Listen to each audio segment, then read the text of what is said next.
Hello and welcome to the Love Vibe podcast, hosted by Angela and Key, two women from the African diaspora creating space to explore and celebrate the sometimes unheard voices, stories and storytellers that speak to triumph and healing in the face of adversity and trauma.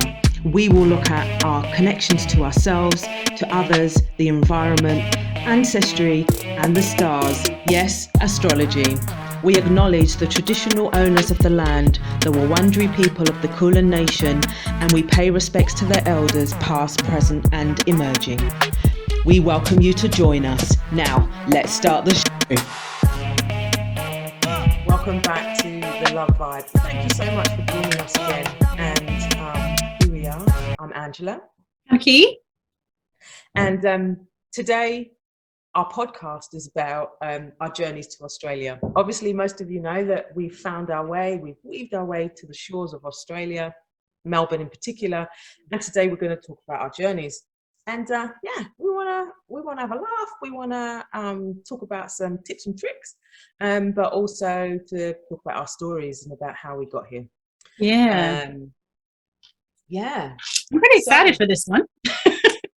Yeah, I mean, when I look back at like how I got here, what I found here in retrospect, after almost over a decade of being here, it's a great opportunity in this podcast to be able to do this actually.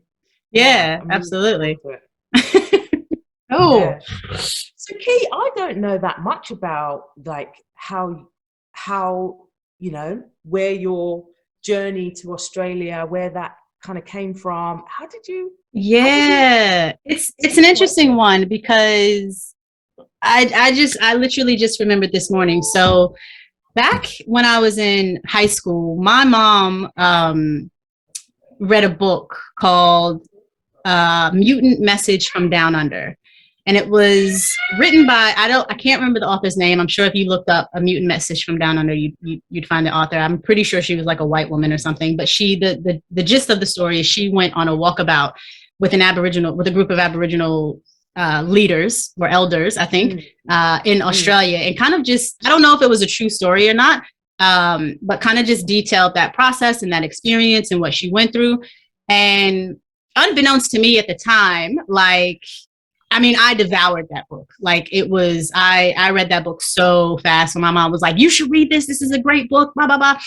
And I honestly think it was then that seed of, you need to go to Australia was sort of planted. Wow. Yeah. So because I ended up. How old were you? I would have been probably 14 or 15 when that happened. And then soon after that, I ended up traveling to Germany to see my sister because she was in the military. And so that was my first trip overseas. And that was like the bug immediately. So that happened. And then when I finished college, I was like, I just want to get out of here. And so that's when I flew. That's when I managed to make my way to Japan to teach English. And it was there in Japan where I met my now husband, who is Australian.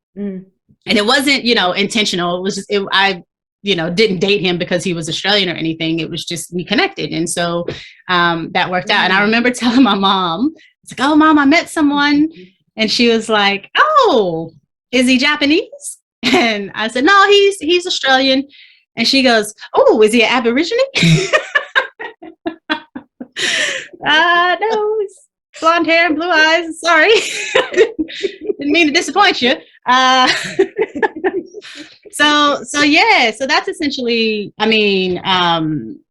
without, it's not in like a super amazing story or anything. It's literally like, I feel like that book sort of planted the seed for me to make my way out here. And what's also interesting is now that I've gotten back into astrology, I'm realizing why I was placed here.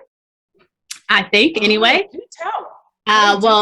In terms of astrocartography, which is looking at astrology based on location, Melbourne is my Chiron line. So this is the place. Yeah. And I didn't know that until like a month ago or something. And then it started everything like kind of that's been happening to me and that happened to me previously when I was here, which was from 2009 to 2013. Is starting to make sense. Like, it's like, okay. Okay. Can you say that word again? Astrocartography. Astrocartography, I think it is what it is. Astrocartography. Yeah. So it's just so every place has a corresponding. Yeah. I mean, the sky is, you know, above us wherever we are. So you can localize it to the actual country that you want to live in, or you can do it, you know, across the entire world. So it's good to know for people who are interested in, and look, there's no like hardcore science behind this, right? It's all, you know, just based on what you believe and what your intuition tells you about these things. But yeah, a lot of people use it to figure out where to live, right? Like I want to find love. So let me live on my Venus line. I want to be, we're going to have a conversation. Oh yeah, we can have a look. Yeah, definitely. But yeah, and so for me, it was like I obviously I didn't know anything about this back when I first moved here or when I read that book or anything like that. And then yeah, I just recently found out like, oh shit, I am living on my Chiron line. Okay. No wonder. No wonder we're going through the things we're going through, Kiara. Like, it's just like, good Lord. Okay. But yeah, so that's it. And then my husband obviously is Australian. He's from Melbourne. And so, yeah, that's how I landed here. Yeah. Wow. Wow. Yeah. You know, it's really interesting. I never ever thought that I would live in Australia at all. It was never on my list of anything at all. Probably just before I came to Australia, I took a year off work. Okay. And did a travel around the world. And oh, nice. I came to Australia. I put out a call to my friends in the UK to say, does anyone know anyone, you know, who lives in these places? Along my journey. And when I came to Australia, I was like, oh, this is really, it wasn't what I was expecting. I was like, oh, pleasantly surprised. Oh, good. Well, that's good. Yeah. But I thought, obviously, I would see more Indigenous people, more Aboriginal people. Yeah. And really beginning to understand the history. Obviously, this Australia is a colony. Or was a colony, or is a colony still. Yeah. And yeah, so anyway, so cut a long story short, after my year traveling around the world, I went home, I went back to London, and within a week, I'd seen an advert for a job as in my profession, software. And I was like, oh yeah, I'll just send off my CV. So I updated my CV that day, sent it off. The next day at 7 a.m, I get this phone call, and I'm like, obviously, I'm still jet lagged because I'd only been back in London for a week.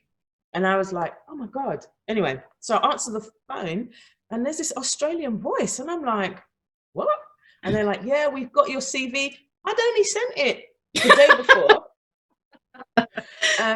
Yeah. And they were saying, oh, we saw your CV. We like blah, blah. Anyway, so can you, you know, tomorrow, can you have an interview? Yeah. I was like, oh, okay, all right. So I did like 2 over the phone interviews, and within 3 months, I was in Australia. Wow. Yeah. And so, yeah, there was a few like culture shocks, I think, probably, because I went from Brixton. I remember walking down the stairs at Brixton Station, going down to the tube, and then I landed in Morwell, which is rural Victoria. Oh, and it's a place with a lot of issues. So yeah, it definitely was very interesting. So I went from being really urban. I didn't like to be in the countryside for too long. I didn't like, you know what I mean? Grass was a thing. It's like, yeah, I didn't really want, I couldn't sit on grass, and you know, what I mean? All that kind of stuff. I was really really an urbanite. And so I landed in rural Victoria, and I was like, it's green everywhere. Mm. You know, so yeah, Well, at that's least it my wasn't story, brown. really. At least it wasn't, outback. That's very true, very true, very true. So that's my story. So really, it was about work. But Yeah. actually, prior to my round the world trip, I'd actually been sick, and it had taken the medical profession a really long time to figure out why I was sick. So I was Mm. sick for a few years, Oh, wow. and then when they figured it out, they were able to rectify the situation, and I had probably about 6-8 weeks of convalescing at home, and I Mhm. couldn't do anything. I couldn't bend down and open anything. I couldn't get out of bed, and my sister came to stay with me, and she went to my favorite bookstore, and she bought all these books about travel, all Oh. these, and one of them was about Aboriginal art, and it was about Australia. So maybe that was a little cog in the back of my head. Maybe. Yeah, Similar to and then me. Yeah. yeah, that was a little cog. Yeah, it was a book. Yeah, about Yeah. Aboriginal art, because obviously I'm quite creative, and Mm-hmm. she would bring me all these books. God bless her. And I started to dream. I started to dream about if this was my last year, or if, you know, what would I have liked to have done? Do you know what I mean? Mm-hmm. Mm-hmm. And then I took a year off, and I went traveling around the world. Yeah. Nice. And Wow. yeah, and then this whole series of events kind of happened. And Mm-hmm. when I told my family that I'd got the job and that I was moving to Australia, they were like, "But you know about the Aboriginals and the stolen generation and all of this stuff. Why are you going there?" They were Yeah. really, the only person that really understood it was my mum. Okay. And she was like, go and find that place where it is that you can be. She was like, I completely get it. And I was so shocked. She was the only one that was like, yeah, you go. Yeah. Uh, Yeah. and yeah, here I am, like nearly 12 years later. Yeah. Well, I'm happy we crossed paths. I know. So can I ask you, in retrospect, looking back, like, what do you think you found when you came here to Australia? Yeah, that's a good question, because it's not one that I have an answer for. um, so I think for me, I spent a lot of time, a lot of my time, a lot of my life just kind of going with the flow with a lot of things. Like, I was never very intentional about like, I would set my intention on a specific thing, right? It was like, after I graduate from uni, I don't want to live in America anymore. So where am I in? But I was never intentional enough to be like, I want to live here or I want to live here. You know what I mean? It was just like, I'll live anywhere. It's fine. And I ended up in Japan. You know what I mean? And in the first year of Japan, I remember making a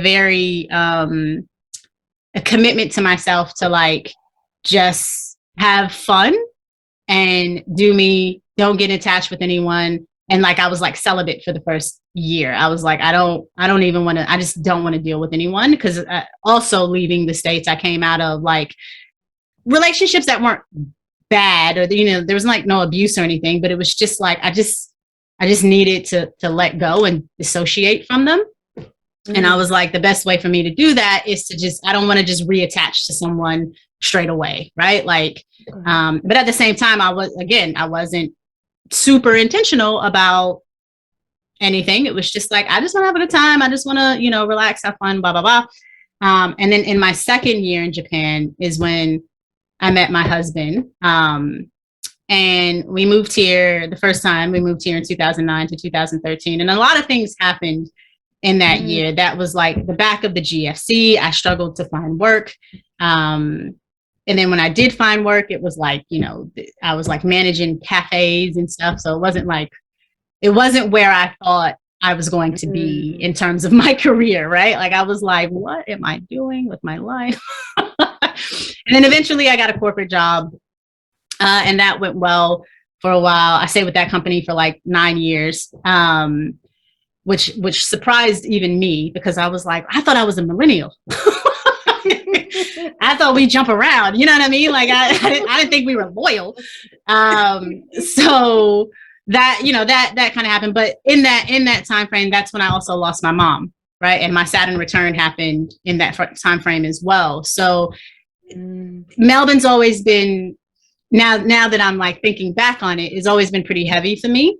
So we moved in 2013 back to LA, and that 5 years was amazing. Love it. Would live in LA again in a heartbeat, sort of thing. And then we moved back here in 2018, and then about a year after we got here, or 2 years after we got here, what was it? The COVID situation struck. I was made redundant, and then I got like, into a situation where it was like, you've got to make some changes, you've got to shift some things, and you've got to heal some of these wounds that you've been avoiding.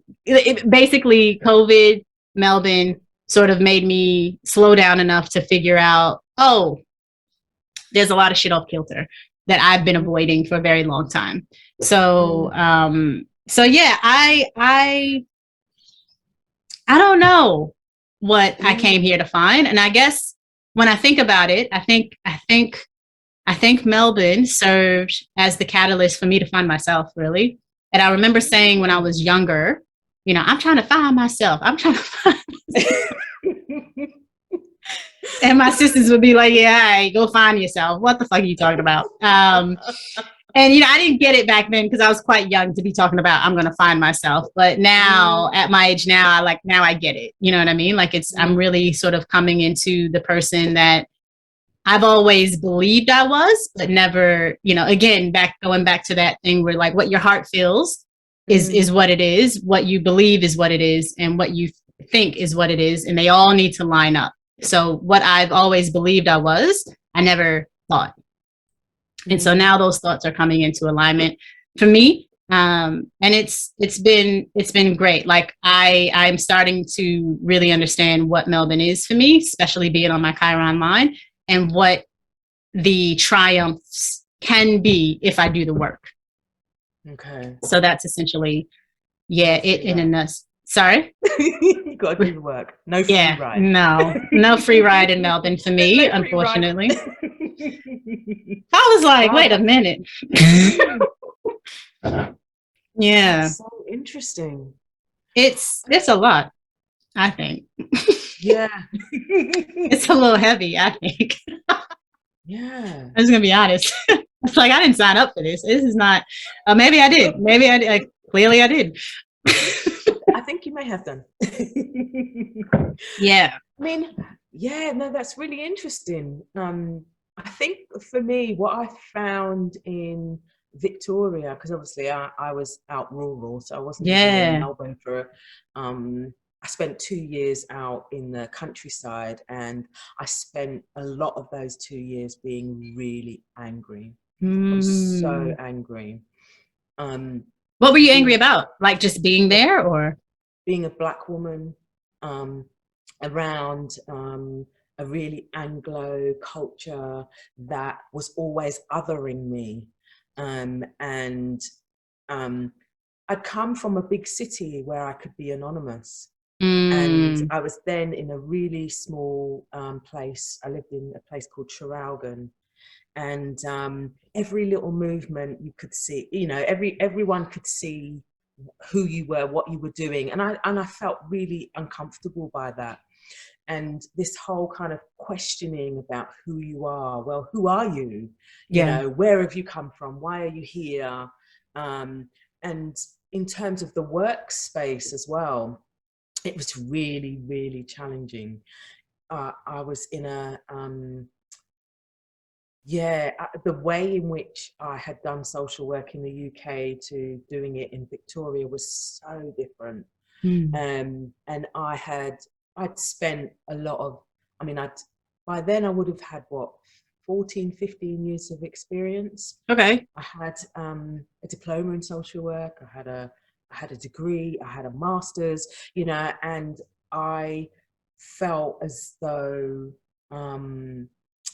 what I knew and what I did just wasn't valued by people who hadn't studied social work.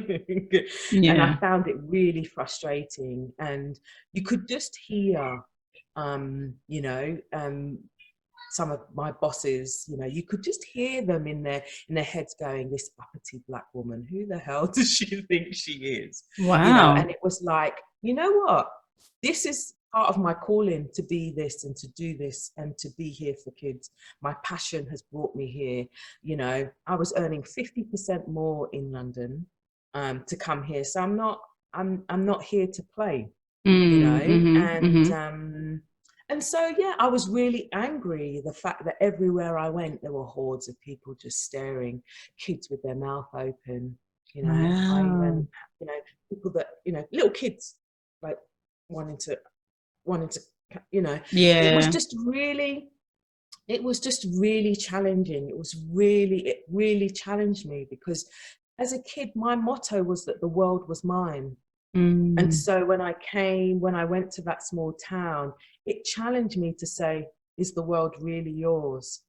Do you still believe that? And I still wholeheartedly believe it. But the kind of the racism was just on another level. And I just, and I felt really sad. I felt really sad and quite angry. And I never really been in white communities before. I'd lived in a housing estate in South London, which had a lot of, you know, white working class and also migrant community. It was more of a migrant community. And so I don't think I'd really encountered the blinkers of white supremacy and what that means in what it does to Anglo communities. That it's almost like a blinker, and I kind of could see this kind of hypnosis that, you know, Anglo culture was under, that I'd never ever seen before. Wow. I just thought that racism was about the hatred of black people, and there are people like that. Yeah, just definitely. Don't like black and brown people, but there was like this hypnotic kind of veil that was over people, where they just could not see your humanity. They just could not see you as a human being, and it wasn't out of hatred. It was actually because their culture told them so many things about their place in the world and who they are in this world. And for me, I was like, yeah, but I have my own motto. This world is still mine. And as far as I'm concerned, we're still on blackfellas land. Yeah, definitely. Yes. This is blackfellas land. So, you know, you'd meet people and they would say, oh, where are you from? And I'd say, oh, I'm from London. Oh, no, where are you from? You know, well, let's ask you the same thing. Where are you from? Oh, no, yeah. And I'd go, oh, my heritage is West African. And I'd go, oh, so where are you from? Oh, no, I'm Australian. Oh, okay. Yeah, but where are your ancestors from? Right. Oh, no, I'm Anglo. Yeah, but where? Right. Where are your... And they'll go, no, I'm Australian. And I'll be like, oh, so you're Aboriginal. Because obviously, Koori and you know, Indigenous culture in Victoria, they uphold one drop. Yeah, yeah. So if you don't have to look any particular way to be considered Aboriginal. So at first I was like, oh, so you're Aboriginal then? And then they would go, oh, no. But where are your ancestors from? Right. Because you've asked me that. Yeah. And now I'm going to ask you, where's your lineage from? Yeah, you know? right. And I get it. Australia's a country, but you know, your ancestors were settlers. You know what I mean? Yeah, absolutely. Yeah. So, yeah, and people just couldn't figure out who I was and what I was doing in their small town. But yeah, and I was really furious. I was really angry. How long did you spend in the small town? 2 years. 2 years. Okay. 2 years. Yeah. And but the great thing is that, as I've said, I came from London. I was like zone 1 and 2. I was concrete jungle girl. I was like, you give me green grass? No, I'm not interested. But what it did do is it reconnected me back to nature. That's yeah, I was going to ask that. Did. Yeah. And I've never really, in the UK, I was quite scared of being outside of big cities, because in the times as a kid or as a teenager, being in the countryside in Europe was not nice as a Black woman or as a Black girl. It was not nice. Yeah. And you have this hypervigilant kind of, and you just can't relax. And so I never equate countryside with a place where I want to be. Yeah. Because of my experiences. But here in this, in Gippsland, I wouldn't even say reacquainted, because I was never a friend. I was never a friend. I was introduced to Mother Nature, and I was introduced to how powerful that connection to our environment is. And I needed to get over the fact of all the things that I was experiencing just to experience that power of nature. And there was a community of social workers who had come from all over the planet. And so there were people around, but I spent a lot of time alone, traveling around and getting in the car once I did get a car. Because at one point I didn't have a car, so I was like trying to get like these public transport that goes once every hour. It was like horrific. It was like, oh my God, sorry, I've turned up to work at 10 o'clock because I actually missed the bus. I know these schedules. Yeah, so that was one of the great things, was that it was time for me to connect with nature. Right. But also I needed to still hold on to my motto that the world was mine. And that actually the pillars of white supremacy and the pillars of racism, actually, it's like a hypnotic gaze, or it's a hypnotic energy that kind of can engulf communities, and I could walk away with some sort of forgiveness that actually it's not your fault. Yeah. I don't like what you do. I don't like how you think. I don't like that I'm this. And you don't have to accept it either. Yeah, you think this is a petting zoo where you could just come and put your hand in my hair. Yeah. That's the thing that was really, I've never experienced that before. I had that happen in Japan quite a lot. Like they would just like pull out their phone. Like I'd be on the train or something, and like a Japanese person would just pull out their phone and just take a picture of me, and try to shut. I think one of them, I was so shocked. I was just like, they must have got a photo like this. I was just like completely shocked. And then the rest of them, they just got resting bitch face. So it was fine. Just like. But I wanted to ask, so you spent a couple of years in the countryside. So what did you experience when you finally did get to the city, when you got to like Melbourne proper? What was that like for you? Socially, it was really good. And I moved to St Kilda. Oh, I love St Kilda. So I was quite close, a short walk to the bay. Yeah. And that was really, that again, nature. And it was just really powerful to be in that space at that time. And I felt free. Yeah. I felt as if, again, the doors have been opened and the prison, I've been let out of prison. Right. And because also as part of my visa as well. Okay. I needed my visa at that point was rural. So, and one of the prerequisites was that you stay there for 2 years. Lots of people didn't stay there for 2 years. There was a whole group of us, and like not many of them were still there. Not Oh, many of them wow. were still there. Yeah, So it was they a whole left completely. Yeah. mass exodus. People went all over the place. Yeah. But yeah. So yeah, it was. I really enjoyed it. I felt much freer, and yeah, it felt like an adventure. Again, it Nice. felt like an Yeah. adventure. It felt a bit more familiar.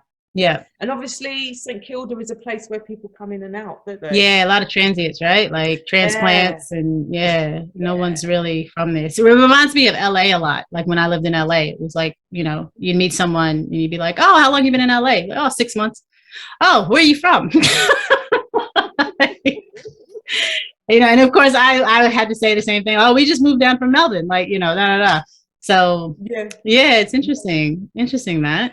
And when I was in Traralgon, I didn't really date because it was like it was just like no options. Yeah.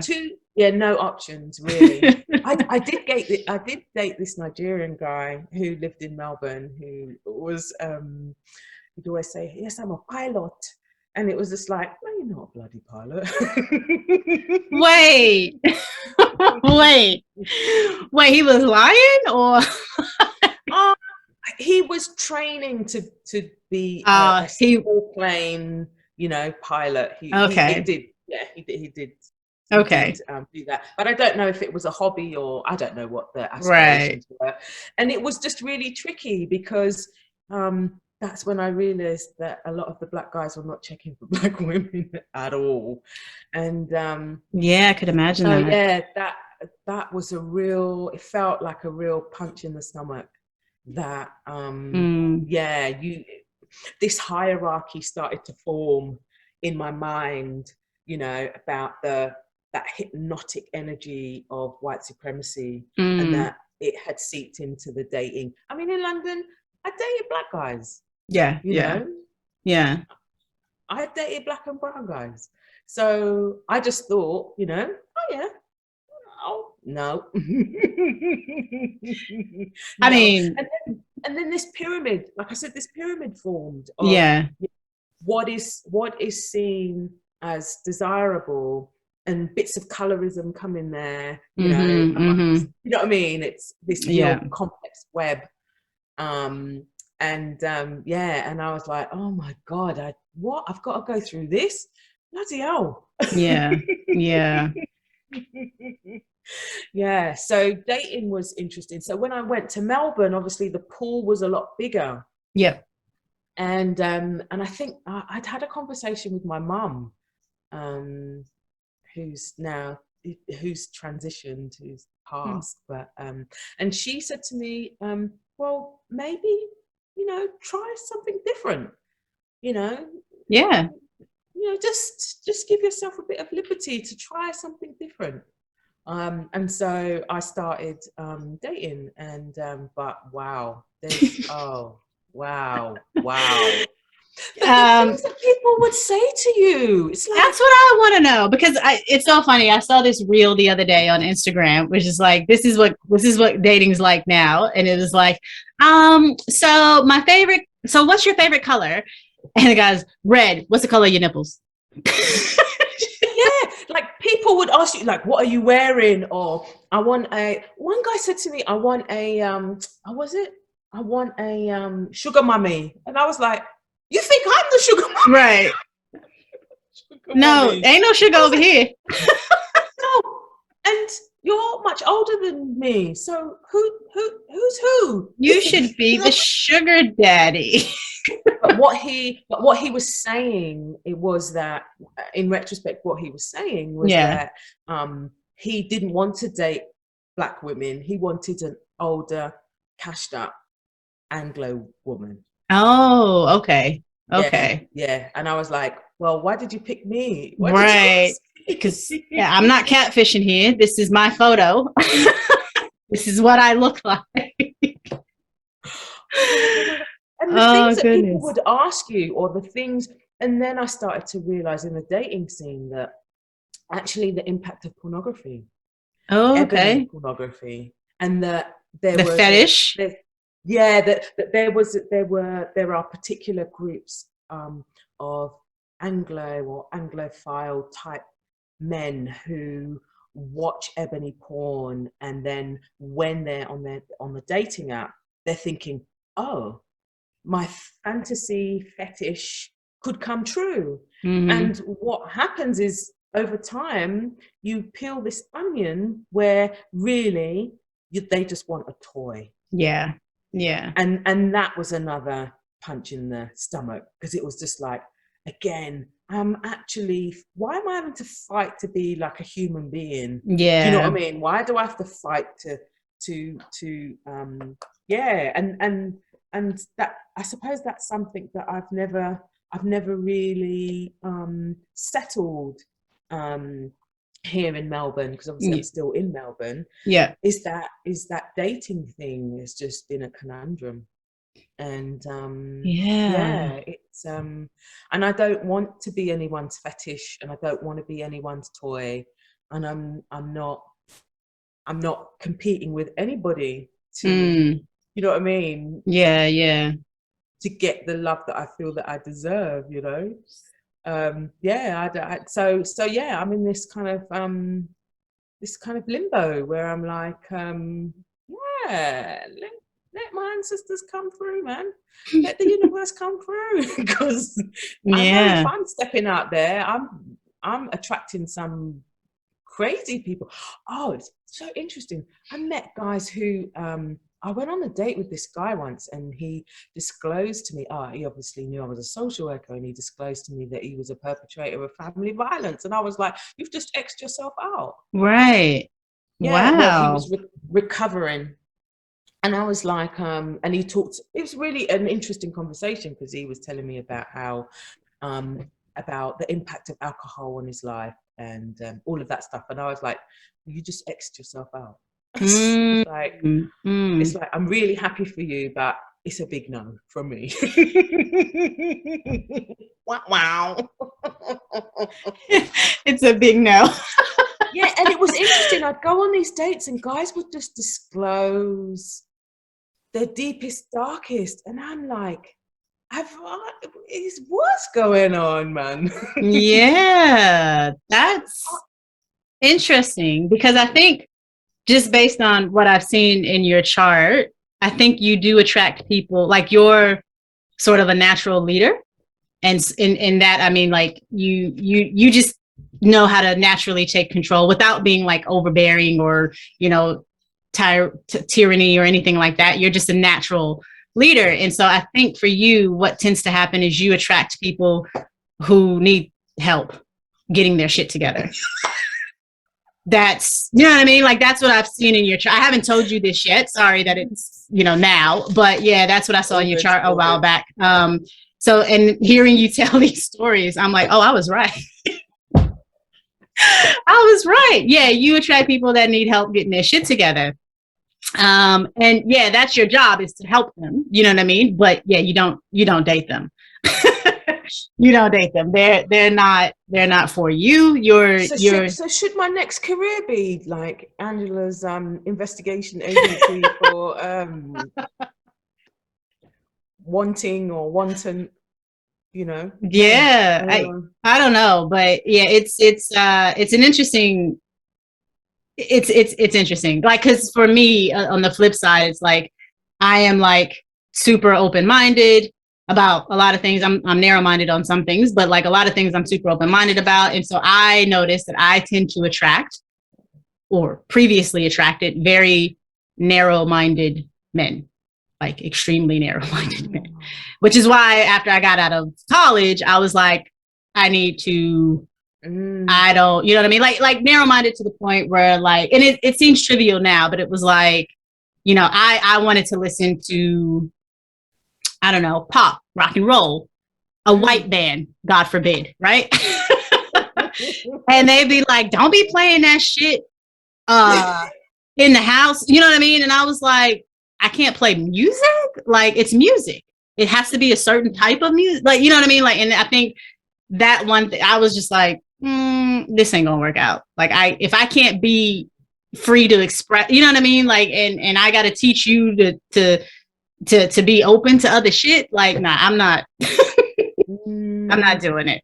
So yeah, it's very interesting, I think. Yeah. So my journey, obviously in Australia, obviously a component of that is dating, but for you that would have been slightly different because you came with your I slotted in. Yeah, slotted in straight away into community, into a family, into a friend group. Like, everything was kind of pre-set up for me, and I didn't have to work at pretty much anything aside from finding Black people. So that, you know what I mean? Did you ever see Black people in the street and just your heart jump and you're just like, you just want to? Absolutely. Absolutely. Where do you live? Can I get your number? Who does your hair? And can we hang? Yep. That's it. I would never do that. We wouldn't, because there's Black folks all over the shop.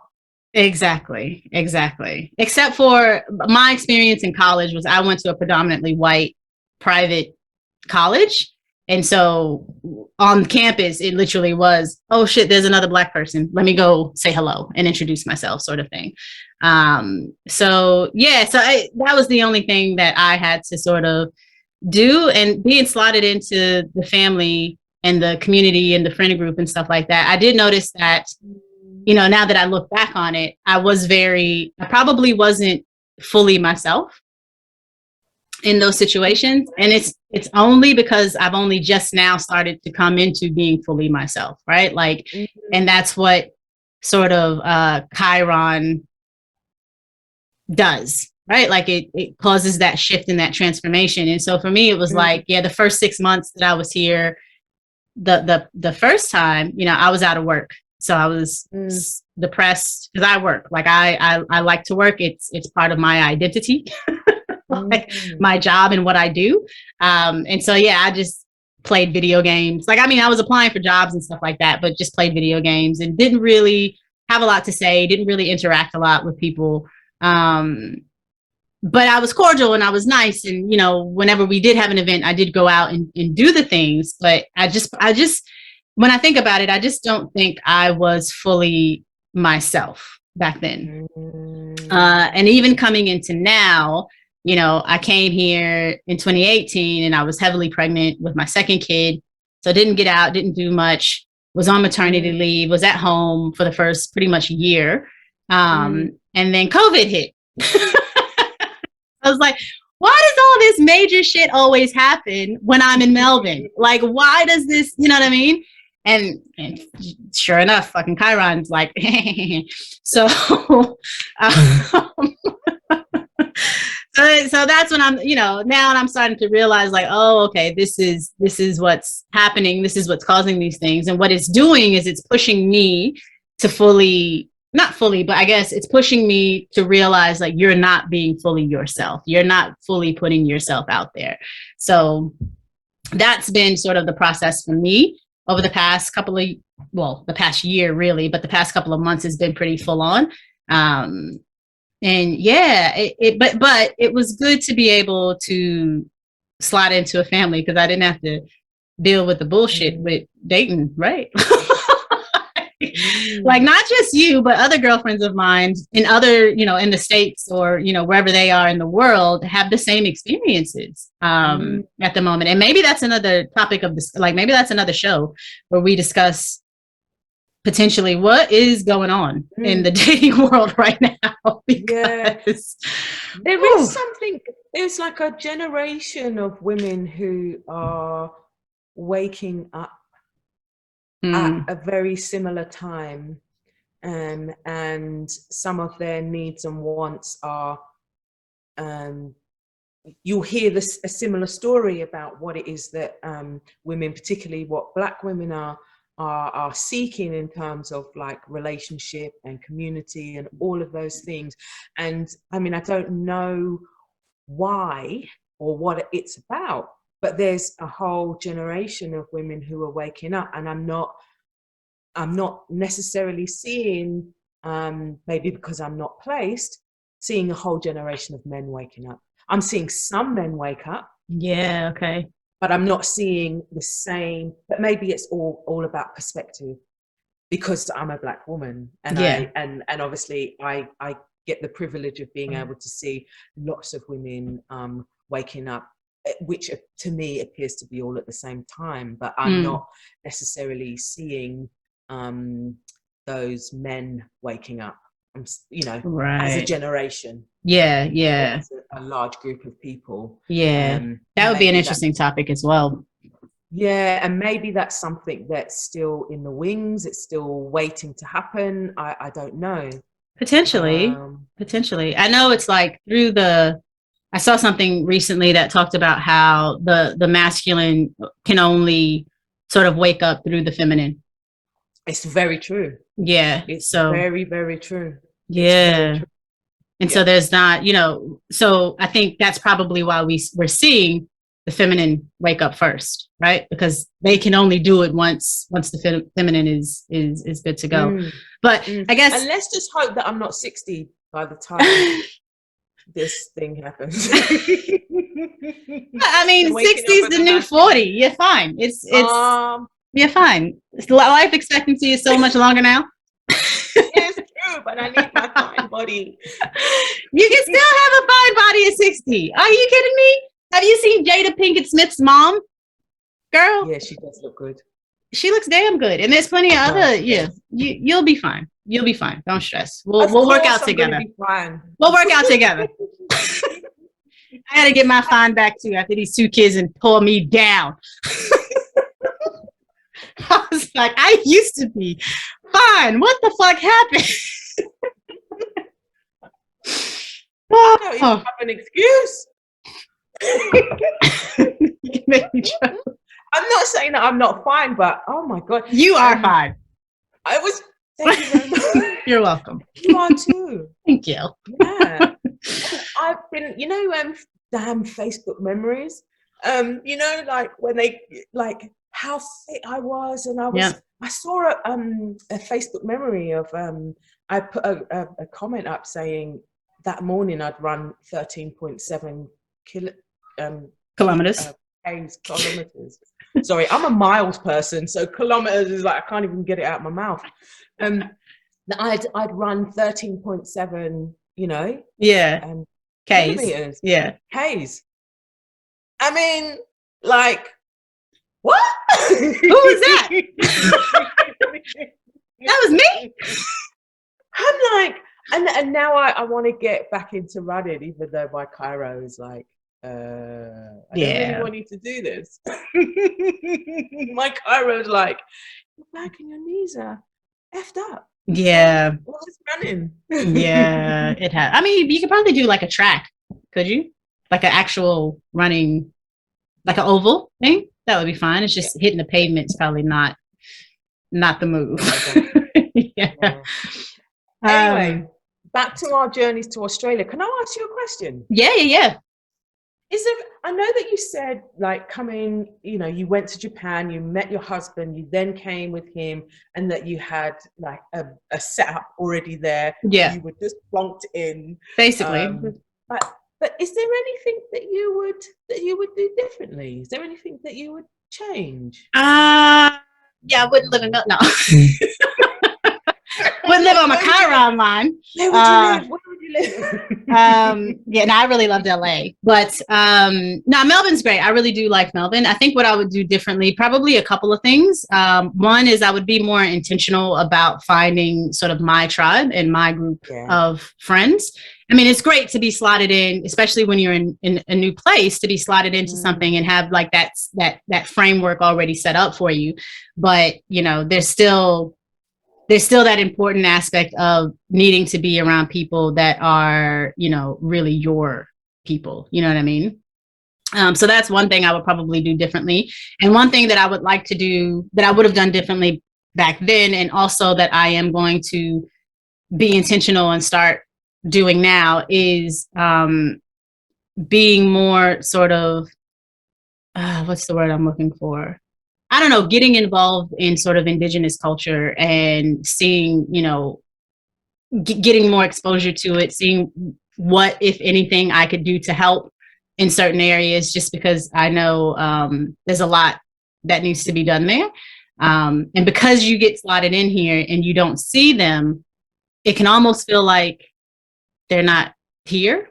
Do you know what I mean? And it's like, that's that hypnotic view of white supremacy, right? No, they're here. You're just not looking hard enough, sort of thing. So I definitely want to to do my part to interact and support and, you know, all of that jazz. What about yourself?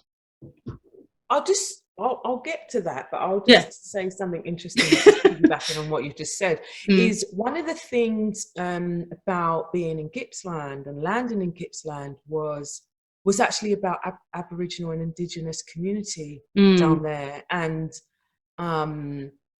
even in my work, it kind of felt as though there was a brotherhood and a sisterhood with Aboriginal people, which I really loved. It just really warmed my heart. And I actually thought, I came away thinking that we have a lot to learn from Absolutely. Indigenous community and Indigenous culture. And even if you strip away the impacts of settler, you know, mentality and settler structures, and what that does to Indigenous cultures, not just here but around the world, is that there is a lot to learn, and that I really appreciated just a different perspective on land, nature, all of that stuff, you know, about coming home and about making sure that people understand where they come from, and like who's your mob, and like your lineage and your ancestors and all of that. And it's like there's a wealth of knowledge in there that Indigenous communities hold. Absolutely. And obviously it's down to them whether they share it or not, or, you know, whether we ask nicely, you know. But and that's one of the things that I did like about being out in Gippsland, was engaging with the Indigenous community. And and that was actually one of my solaces. It actually was a balm for me on my heart. Oh, that's beautiful. Actually was the Indigenous community. Yeah. And not out of being inauthentic or not out of being, you know, they just felt like you could see each other. They were the people who saw me and I saw them. You know? I felt quite, even though living in a small town, I felt invisible as a human being. But I'd met a number of Indigenous people who, they saw me and I saw that, and it was like, that was actually where I could take a breath. Right. So yeah, all props, man. And yeah, definitely. No, because and now that it's only now that I'm thinking about it, I'm like, actually, they were some of the times where it was like, you know, that was really helpful. To be seen and to see, you know. Absolutely. Yeah, that's important. Yeah. But what would I do different? Probably come straight to Melbourne. No, I'm only joking. Because that nature, Mother Earth piece for me was really key. That's pivotal. Yeah, it was important. What would I do differently? I'd try and come with a partner. Co-op some beautiful man from London. I don't think I would necessarily do anything different, except I now know a lot about boundaries, and I now know a lot about things of that nature that I probably would have been quite helpful to have been able to use. But generally, I wouldn't have changed anything, to be honest. I maybe would have moved to a warmer state. I don't know. There's also that, right? Like, fucking it's cold. Yeah. Funny. Yeah. So I don't think that there would be much that I would change. Oh, maybe I would have worked harder to get my friends and family to come over, like to live. Okay. You know? I Yeah. worked really hard. I Did was like the tourism board. I was like the Australian tourism board. I was like, yeah, but it's so beautiful and wonderful. And everyone's like, yeah, but look at what they're doing to the Aboriginals. Yeah. It's a hard one. Like, I think how far away you are. A friend of mine was doing wedding stuff, and we were looking at like where to have the bachelorette party and da da da, and then like we were thinking about like, oh, Dominican Republic, and it's like, oh well, wait, no, they're assholes to the dark skinned Dominican. Yeah, no, never mind. Yeah. We'll go somewhere else. Right. So yeah, it's a thing, and it's yeah, I don't know. Yeah. But certainly for me, Australia this journey has been so important to me because I came into my own. Yeah. I wasn't, someone's sister. I wasn't someone's daughter, who lived just down the road. Yeah. I could create and explore who I really was. Yeah. Or who I really am, which is always changing.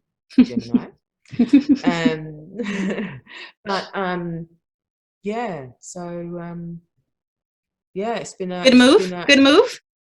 Yeah, it's been a good move. Would you recommend? I'm not sure that 10 out of 10. I don't know about that. She said it's ghetto here. 1 out of 10 would not recommend. No, maybe say a 5 or a 6. In terms of my career, it's been amazing. Oh, that's great. Other bits have been really, really challenging. So what would I do differently? I don't think there's actually much that I would do differently. I mean, there are things like maybe not going, to the countryside, but then I wouldn't have had that Mother Earth nature moment. I probably would never have had that. Yeah, you definitely needed that. Like, that's important. Yeah. That connection. And I think it gave me a really good understanding about, country Victoria and what it might mean for other communities, that are quite small and I don't have to take it all personally. I can be in a bit of forgiveness as well because of this hypnotic kind of energy. Yeah, definitely. Yeah, and I think I don't think I would change that much, to be honest. Yeah, that's good. Is what it is. Yeah, that's true. Yeah. I think yeah, cool. All right. Well, brilliant. I think that wraps up another one. Pretty good. I'm so enjoying this. So yeah, thanks for listening, guys. Our next episode, we're actually gonna dive into a bit more of an astrology topic. We're going to discuss Chiron because both Angela and I are coming up on some pretty significant Chiron placements in our chart. So we'll discuss what Chiron is, what it means, how to find it in your chart, and then we'll just kind of detail what sort of our Chironic symptoms are, I guess, going forward. So as usual, please like, comment, follow, share, and subscribe. And we'll see you guys on the next one. Peace.